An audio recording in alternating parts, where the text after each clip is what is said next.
Carlos, seu microfone está desabilitado.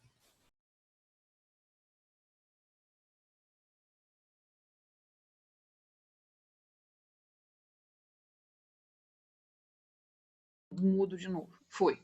Tá todo mundo me ouvindo? Agora foi. Tá. Não sei porque que ele tá entrando no mudo. Coisa de doido.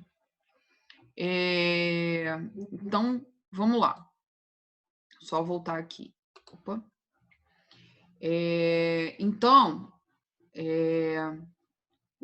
a última classe, né, dos anelidas aí, então são os irudíneos, né, como a gente tinha visto já lá na sessão anterior. Então, a questão principal da diferença deles para as outras classes é não ter cerdas, ter a presença das ventosas, a segmentação menos nítida, a questão do ambiente, né, como a gente encontra irudíneos aí na água doce. Poucas espécies são marinhas e algumas são terrestres, mas sempre em ambientes úmidos, né? A questão de serem ectoparasitas é importante, tá? E uma outra questão importante é que elas têm um celoma reduzido, tá? Então, oligoquetas e poliquetas têm um celoma maior, né? Os erudíneos têm um celoma menor, tá? E elas são achatadas dorso-ventralmente, tá? Então, elas não são tão redondas, né? Quanto os demais, as outras duas classes, as oligoquetas e as poliquetas, tá? Então, ela é levemente achatada dorso-ventral. Uma coisa importante é que ela tem uma adaptação, justamente essa adaptação dela de ser ectoparasita, é de ter essa ventosa ao redor da boca, né? Então, justamente aonde ela consegue grudar, né? Aí no indivíduo que ela está parasitando, tá? Ela tem questão das glândulas salivares, né? Então, para ela conseguir sugar esse sangue, né, do animal que ela está parasitando, ela precisa produzir algumas substâncias, principalmente anticoagulantes, né? Porque a gente sabe que quando a gente corta, né, ou fura o corpo do animal, né, realmente, se a gente não observar, em algum momento, né, aquele sangue ele vai parar de sair, né? Porque a gente vai ter substâncias que coagulam o sangue, justamente para poder, né, a gente não ficar vazando, né, ficar saindo sangue. Então, esses indivíduos, eles têm substâncias anticoagulantes, justamente para ela conseguir puxar, né, e puxando o sangue, né, e esse sangue não coagular. Algumas, né, também produzem substâncias anestésicas, justamente para o animal que elas estão parasitando não sentirem a dor, a pressão de sugar o sangue, tá? E também a questão de ser vasodilatadora. Então, também substâncias que aumentam, né, que dilatam os vasos justamente para que ela consiga absorver, puxar, né, sugar mais sangue, tá? Os irudíneos também são hermafroditas, assim como as minhocas, tá? Como os oligoquetas. A fertilização também é cruzada, justamente porque ela tem os dois sexos, então ela precisa trocar o material genético dela ali. E também, como os oligoquetas, ela tem desenvolvimento direto, tá? Então, do ovo sai já um jovem, não sai uma larva, tá? E ela tem a presença do clitelo, tá? Também como as oligoquetas, tá? Então, as irodíneas aí são esses indivíduozinhos pequenos, né? Elas são indivíduos pequenos, então uma coisa de 5 centímetros, então uma coisa assim, tá? Algumas são menores, tá? Acho que a maior que eu já vi foi uns 5 centímetros, mas existem algumas menores, tá? Elas comumente têm essa cor escura por causa da alimentação delas, né? À base de sangue, então elas acabam tendo uma concentração muito grande de hemoglobina e hemocianina, tá? Comumente, China e países asiáticos criam esses animais para tratamento médico, tá? Mas a gente comumente encontra, às vezes, irudíneas em rios e lagoas, onde a gente tem criação, por exemplo, de gado, né? Por causa da questão de ter sangue ali, né? Os indivíduos, as vacas soltam sangue em algum momento da vida delas e a questão tanto do sangue por causa de parto, quanto nas fezes, né? Então, comumente, as erudíneas, né? As sanguessugas, por exemplo, se a gente encontra muito elas em um rio ou numa lagoa, é um indicativo que está tendo entrada ali de matéria com sangue, né? De material com sangue, tá? Principalmente onde a gente tem criação de bovinos, tá? Então, elas são indicadoras de poluição, vamos colocar assim, pelo manejo dos animais, tá? E a importância, né, do filanelida. Então, as oligoquetas, como eu já disse, né, a gente tem um tipo de compostagem, então, de degradar a matéria orgânica, que se chama de vermicompostagem, onde se usa minhocas para isso, tá, para a produção de adubo. Elas são importantes na ciclagem de nutrientes, então, de voltar, né, os nutrientes para o solo, então, na decomposição, né, de folhas, de pequenos animais, então elas são importantes nessa degradação, né, dessa matéria orgânica e na volta desses nutrientes para o solo, tá? Que está ligada à questão da decomposição, né? E as oligoquetas são muito importantes na agricultura, justamente porque elas produzem, né, o adubo lá que a gente às vezes compra na loja chamado adubo de minhoca, né, humus de minhoca, é justamente o resultado do que a gente denomina aí de vermicompostagem, tá? E os irudíneos na medicina chinesa, né, eles são importantes e já foram muito usados também no Ocidente para a questão de dissolução de coágulos, né? Então, se tem tratamentos, se tinham tratamentos médicos e se tem ainda em alguns lugares, né, onde a pessoa chegava muito inchada ou com alguma alergia ou com alguma coisa e com hematomas, né? E ali se colocava, né? E como a gente faz na acupuntura lá com as agulhinhas, fazia com as sanguessugas para diminuir esses coágulos, tá? Evidentemente, gente, que a pessoa lá não ia colocar o iodino para você ficar 2 horas com o iodino na sua pele, tá? Esses tratamentos duram e duravam coisas poucas, assim, 5 minutos, 2 minutos, 3 minutos, né? Coisas de no máximo 10, 15, no máximo 10 minutos, né? Para a retirada desses coágulos, tá?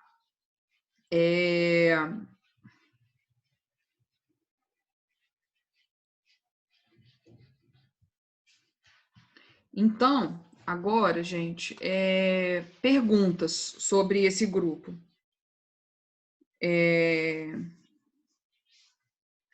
Dúvida, perguntas, esse grupo é difícil, como é que tá aí a situação? Carla. Fala, quem tá falando? Giovana. Carla. Oi, Giovana. Oi. Você pode explicar de novo aquele negócio de bentônico, plantônico, da questão do nível da água? Posso.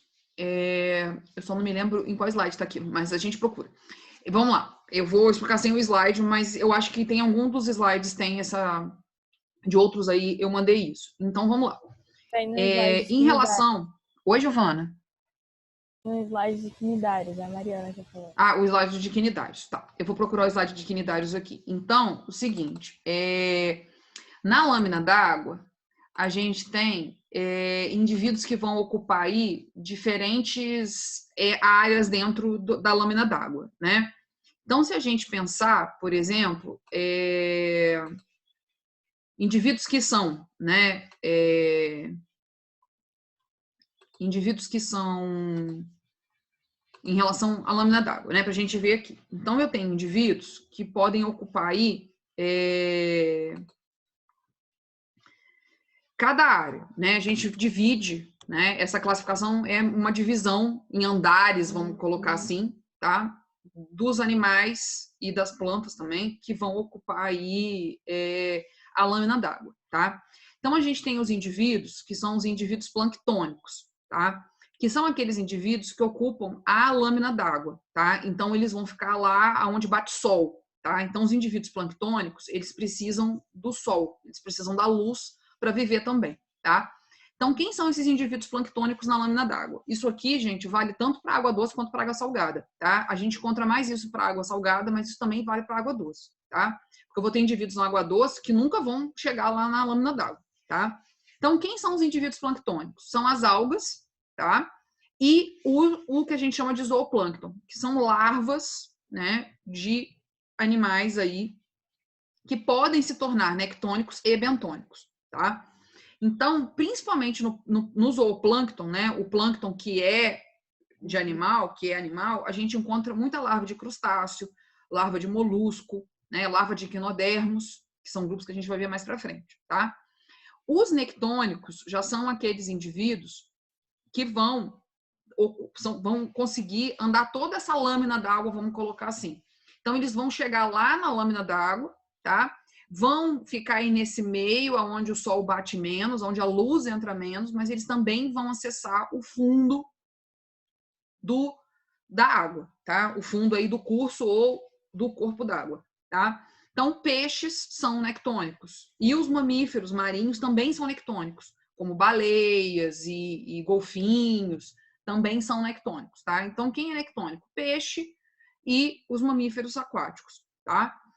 E os seres bentônicos são aqueles seres que eles podem ser fixos no substrato, no substrato aquático, né, lá embaixo, no solo, ou também eles podem ser sésseis ou eles podem se locomover, tá? Mas eles não vão acessar a lâmina d'água, tá? Eles não vão acessar a lâmina d'água.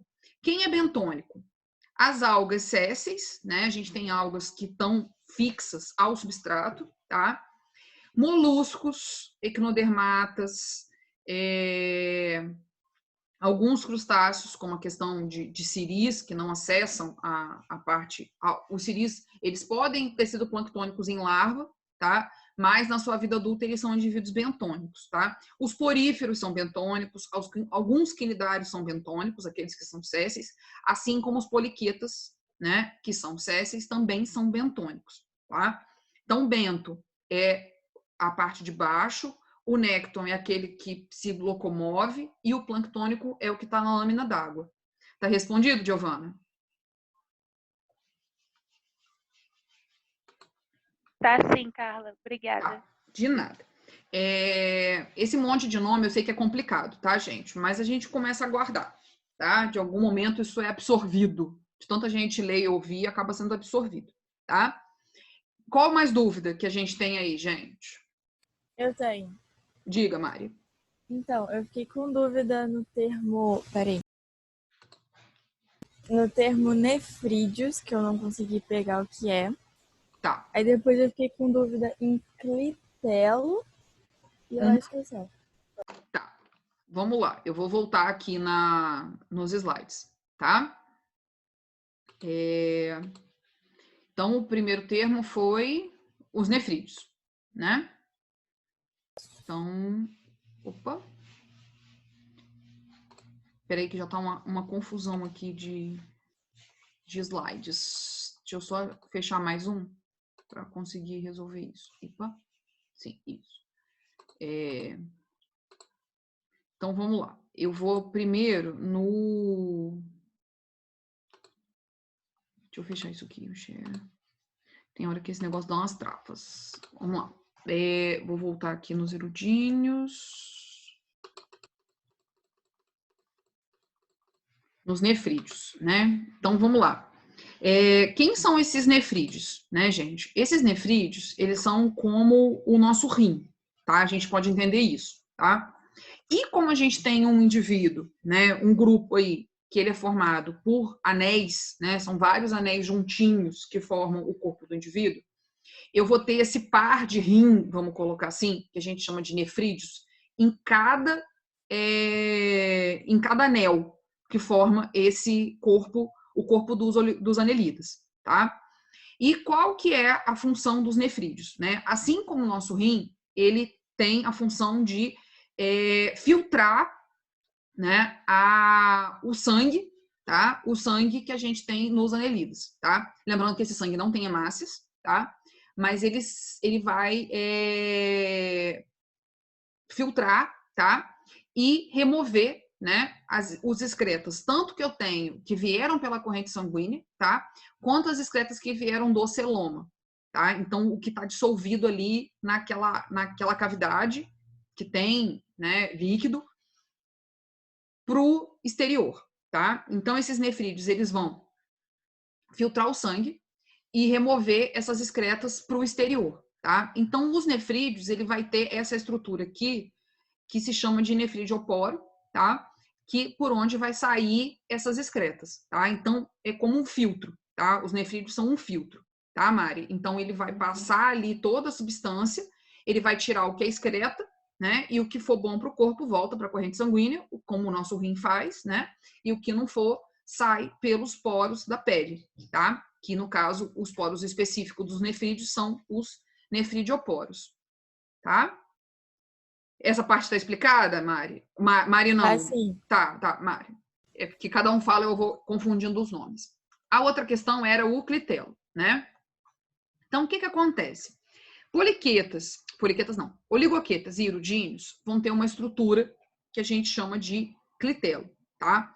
Que é aonde tem os óvulos, tá? Onde fica o ovário da minhoca, tá? E dos irudíneos. E aonde vai ter a produção dos óvulos, tá?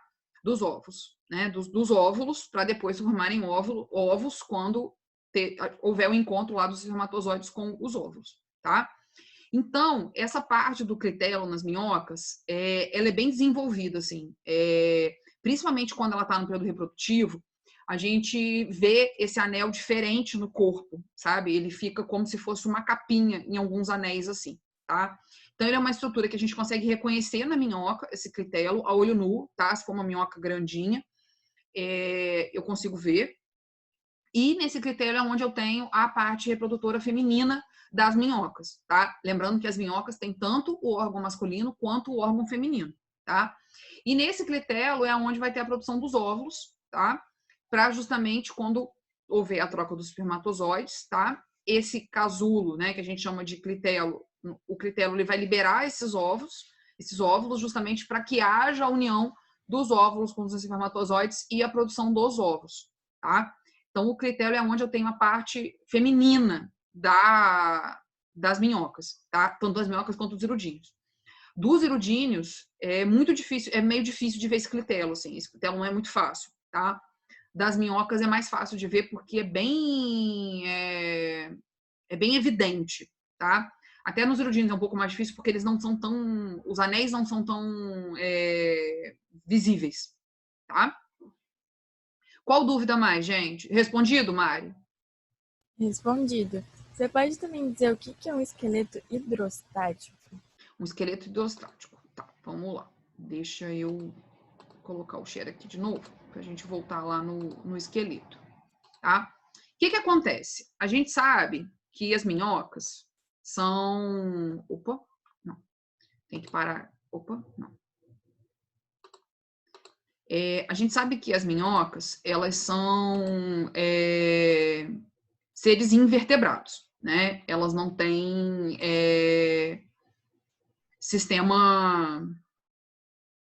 elas não têm esqueleto, né? Nem esqueleto interno, nem esqueleto externo, tá? Então, o que acontece? Como é que acontece essa locomoção, né? Então, como as minhocas, né? Eu digo as minhocas, né? Os anelidas, eles são seres celomados, eles têm o celoma, né? Então, lá na divisão da formação dos 3 folhetos embrionários, da epiderme, da endoderme e da mesoderme, como eu tenho os 3 folhetos, eu tenho a questão da mesoderme, né? E a mesoderme, ela forma lá a cavidade celomática, tá? E como esse indivíduo não tem osso, né? Ele não tem osso nem dentro nem fora, ele é completamente, né? Ele é invertebrado mesmo, né? Ele não tem nenhum tipo de esqueleto. Né? Quando se descreveram os anelidas e se estudam os anelidas, colocam essa questão de esqueleto hidrostático, tá? Não é um esqueleto porque não tem osso, tá? E a movimentação ocorre justamente por causa da musculatura que esse indivíduo tem e também por causa da presença dos líquidos que tem dentro do celoma, tá? Que foram formados lá pela mesoderme, tá? Então, esse líquido funciona, né? E o corpinho ser formado por anéis, ele funciona como uma sanfona, né? Um acordeon. Não sei se alguém já viu alguém tocando sanfona, né? Que vai abrindo e fechando, abrindo e fechando, abrindo e fechando, tá? Então, esse esqueleto hidrostático, essa água, né? Esse líquido que tem ali dentro do corpo do indivíduo, ele vai fazendo esse movimento de sanfona. Então, ele vai passando para cada metâmero, né? E ela consegue se movimentar, tá? Então, por isso que é chamado de esqueleto hidrostático, porque ele se movimenta ele se movimenta por causa da questão da musculatura, mas principalmente por causa do líquido que tem ali dentro do celoma, tá? Que vai fazendo esse movimento de sanfona, tá? Principalmente nos oligoquetas, tá? Nos poliquetas, eu tenho também essa questão do hidrostático, porque ele também é uma sanfoninha, tá? Mas eu tenho outros apêndices que fazem aí a locomoção, tá? E no caso dos irudíneos, das sanguessugas, eu tenho essa questão do mete-palmo, tá? Então, o esqueleto, ele é hidrostático também, mas a força da irudínia tá não na sanfona, tá? E sim nessa questão de ser uma questão do dedinho, né? Como se fosse o nosso dedinho caminhando assim, né? Então, eu faço isso, isso e isso, tá? Deu para entender, Mari? Deu, obrigada. Nada. E que mais, gente? Igor, não tem dúvida nenhuma? Eu tenho. Diga, Igor. Essa filo que a gente está estudando, ela tem alguma coisa vinculada à transmissão de doença? Os oligoquetas não. Os anelidas em si, eles não têm doenças, tá? Como a gente tinha lá em protozoários, em plateumintos e anamateumintos, tá? A única questão que aborda um pouco aí é a questão das sanguessugas, né, serem ectoparasitas, tá? Mas não tem doenças relacionadas a esse grupo, tá? É mais a importância médica delas, né, de serem usadas lá como a questão de removerem coágulos, tá? E a questão ambiental, vamos colocar assim, ecológica, que a gente tem aí nos oligoquetas em relação à questão de ciclagem de nutrientes, tá? Então, tem umas questões de Enem, às vezes que cai, ou de vestibular, por exemplo, o ERJ, e principalmente São Paulo, que fala coisas relacionadas, que juntam essas coisas, né? Juntam zoologia com ecologia para discutir um pouco esse grupo, tá? O que mais, gente? Tá bom. Obrigado. De nada. Hoje tem mais gente. 3, 6, 9, 12. Olha, temos 12 pessoas na sessão. Só foi falar que saiu. Carla, Fala. eu tenho. Não é uma Fala. dúvida, mas é tipo uma curiosidade que na hora que você estava explicando a parte de nefrídeos para Mari. Quando o anelídeo ingere alguma coisa pela boca, até ele ser excretado, ele passa por todos os nefrídeos, por todos os metâmeros? Tipo, vai de nefrídeo a nefrídeo? Sim, Você sim. entendeu o que eu quis dizer? Entendi. O que acontece? Por exemplo, a minhoca lá tá lá na composteira, tá? Ela tá lá comendo as coisas que a gente jogou na composteira. Verdura, ovo, casca de ovo, fruta. Aquela terrinha, né? Vamos colocar assim, aquelas partes que ela engoliu, ela vai entrar, né? E vai ficar ali no papo, retida. Depois ela vai passar para a moela, onde ela é digerida, né? Onde ela é quebrada, amassada e digerida, tá? Quando ela cai no intestino, né? Que ocupa boa parte do corpo do animal que a gente viu, que na verdade ocupa quase todo o corpo do animal, e essas substâncias vão começar a passar pelos nefrídeos, tá? Então, esses nefrídeos vão ter acesso a tudo que está na corrente sanguínea, tá? A tudo que cair no intestino e no intestino cair para a corrente sanguínea, vai cair nesses nefrídeos, tá? Então, por que o indivíduo é tão sensível, né? Aquela hora que eu estava falando das minhocas serem tão sensíveis às condições ambientais. Justamente porque tudo vai passar por esses nefrídeos. Tudo que cair na corrente sanguínea delas vai passar pelos nefrídeos. E por isso que a gente, por exemplo, uma indicação que tem na composteira, quando a gente trabalha com minhoca, é não colocar coisas muito ácidas. Não colocar, por exemplo, uma grande quantidade de limão, de laranja, de cebola, de alho. Por quê? Porque são substâncias muito fortes, que têm um pH alto, e o excesso disso, delas comendo esse excesso, elas podem morrer. Justamente, e elas morrem mesmo, tá, gente? Se colocar muita coisa ácida na composteira, elas acabam morrendo. Você vê as bichinhas morrendo lá dentro, tá? justamente porque tudo que está na corrente sanguínea vai passar por esses nefrídeos o tempo todo. Então, o sangue do corpo todo do indivíduo vai estar passando por esses nefrídeos, até porque eles percorrem, eles estão a cada metâmero, né? A cada anel. Então, tudo vai passar por ali. Tá? Então, por isso que são indivíduos, os anelidas são indivíduos tão sensíveis às condições ambientais. A aumento de pH, a aumento de temperatura, a questão de acidez, né? No caso do pH, é questão de acidez, tá? Ou de alcalinidade. Se tiver muito alcalino também, elas também são sensíveis, tá? Então, tudo isso vai percorrer. Tudo que está na corrente sanguínea vai passar ali por aqueles nefrídeos o tempo todo, tá? Assim como a nossa corrente sanguínea está passando o tempo todo pelos nossos rins, que tem lá as estruturas também de filtragem. Tudo bem, Giovana? Tudo bem, obrigada. Nada. O que mais, gente? Ana Gabriela, Amanda, Isabel. Ninguém mais tem pergunta? Gente, como é que tá a questão da resolução de exercícios? Tá tudo bem? Tá com dúvida? Como é que tá isso? Vocês querem fazer algum exercício agora? Das listas que eu passei? Vamos fazer uns exercícios? Pelo menos um, vamos discutir um assunto, um exercício de anelida? Eu vou abrir aqui a lista, tá bom? Deixa eu procurar aqui os exercícios. Espera aí. Exercícios.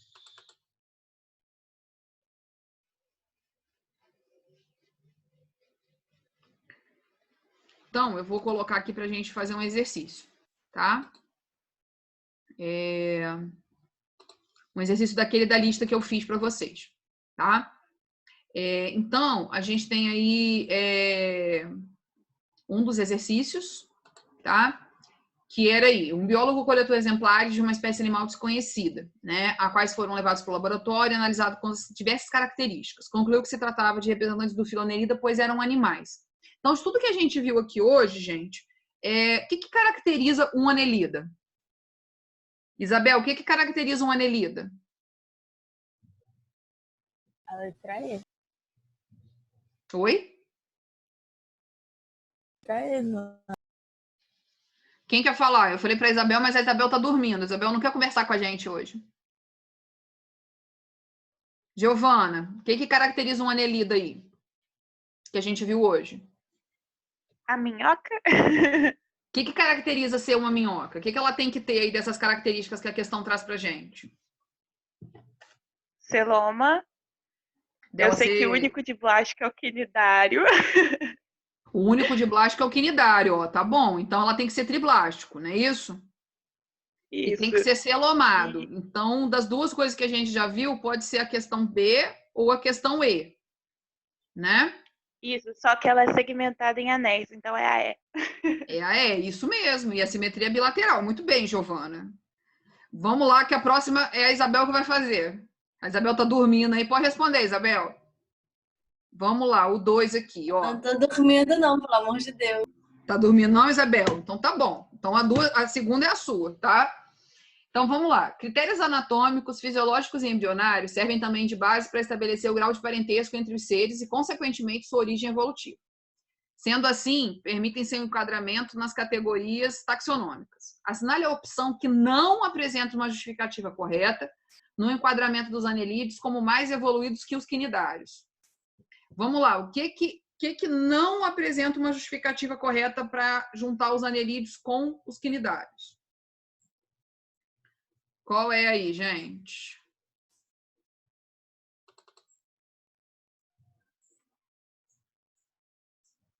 Qual que é aí? Qual que é aí? Ó, o sistema circulatório dos anelídeos é fechado, enquanto que os quinidários são desprovidos desse sistema. Os anelídeos têm esse sistema circulatório fechado, gente? Sim. Sim. E os quinidários não têm não tem sistema circulatório. Então, essa não é uma justificativa. Os anelídeos apresentam respiração cutânea indireta com auxílio de sangue. Já os quinidários realizam trocas gasosas por difusão. Certo, é isso. Essa tá... Deixa eu ver aqui, deixa eu lembrar. Não. Essa também não justifica o enquadramento, né? Essa também justifica que enquadra, né? Os anelídeos apresentam respiração cutânea indireta, já os cnidários fazem troca por difusão. Isso não tá, né? Não é uma justificativa que está correta. Anelídeos são animais triblásticos, enquanto os cnidários são diblásticos. Tá certo ou tá errada essa? Certo. Tá certa. Também não é, né, uma justificativa. Não tá na nossa opção lá. Presença de tubo digestivo completo em anelídeos e incompleta em cnidários. Sim. Sim, os dois têm isso, né? Completo nos anelídeos, incompleto nos cnidários. Os cnidários, eles só têm boca, né? Eles não têm ânus. E letra E, presença de sistema nervoso difuso nos anelídeos e ganglionar nos cnidários. É o contrário. É o É o contrário. contrário, né, gente? Os anelídeos são ganglionares e os cnidários são difusos. Então, a resposta correta aí seria letra... Essa letra, né? Letra E. Essas perguntas que falam não sempre são as mais complexas para se interpretar, né? Não é a primeira vez que a gente faz essas perguntas que a gente vê aí a questão dessa dificuldade. Vamos lá, 3. Fala, quem tá falando? Na letra B, ele fala que tem auxílio do sangue na respiração. Mas você não falou que ele não tem hemácia? Ele não tem hemácia, mas ele tem hemoglobina. Ele tem o pigmento. Só um minuto, gente. Oi.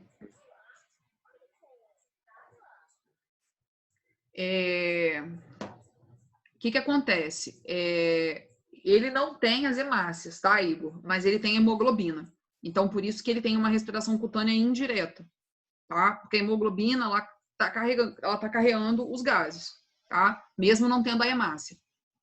Tudo bem, Igor? Entendi, obrigado. Eu tenho tanto hemoglobina quanto hemocianina. Não sei se alguém já partiu uma minhoca, vê que sai um sangue, que sai um líquido vermelho.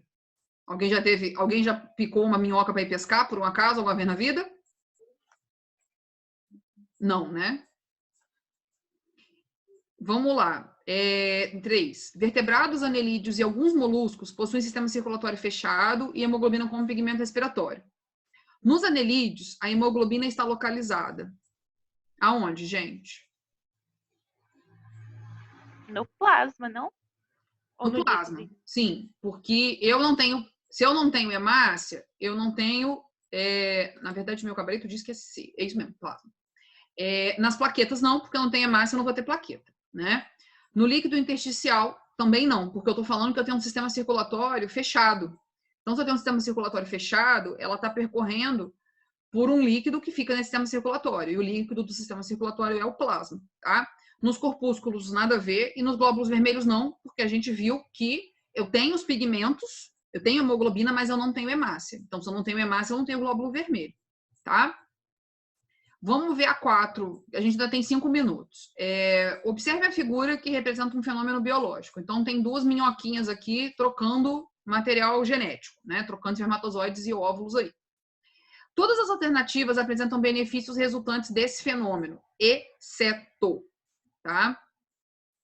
Aumento da aeração do solo, aumento da eficiência na ciclagem dos nutrientes na agricultura, aumento do número de consumidores favorecendo o fluxo de energia, maior disponibilidade de alimento para os peixes, manutenção da diversidade no ecossistema. O que vocês acham? Que quando minhocas aí, quando a gente não tem a questão da reprodução das minhocas, né? De terem mais minhocas aí no mundo. Qual que é a questão?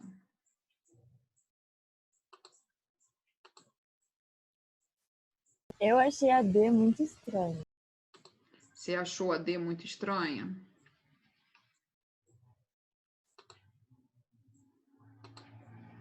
Você achou a D muito estranha.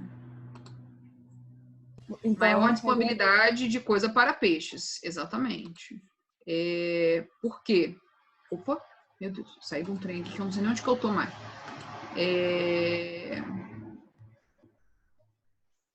Deixa eu fechar aqui de novo. Por quê? A gente sabe que as minhocas aumentam a aeração do solo, a gente sabe que elas têm uma eficiência na ciclagem de nutrientes, a gente sabe do aumento de consumidores, né, favorecendo o fluxo de energia, e que elas mantêm a diversidade no ecossistema, né? Realmente elas não aumenta, né, a disponibilidade de alimento para peixes, até porque os peixes são seres nectônicos, né? E essas ninhas aí, esses indivíduos moram na terra, né? No subsolo, na verdade. Então, a letra D realmente é o exceto, né? Exceto ter maior disponibilidade de alimento para os peixes. Vamos fazer a letra número 5, tá? Então, foi até uma questão bem recente, Unicamp, ano passado, 2019, né? Então, nos quadrinhos a seguir, o personagem Garfield questiona a relevância ecológica de um animal representado à direita.